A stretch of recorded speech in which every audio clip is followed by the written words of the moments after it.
Everyone, in this video I'm going to walk you through how to change two-step verification on EXNESS. Now the first thing you do is open up your EXNESS app, and the next thing you do is tap on your profile at the bottom right corner, tap on settings at the top right corner,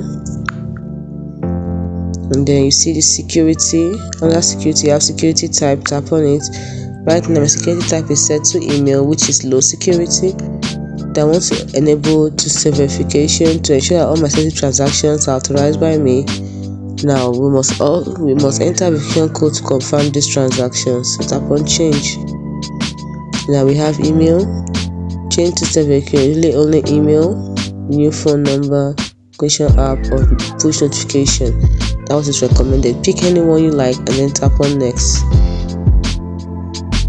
Then you confirm your action by tapping on turn on push. If you don't want to, tap on not now. It's as simple as that.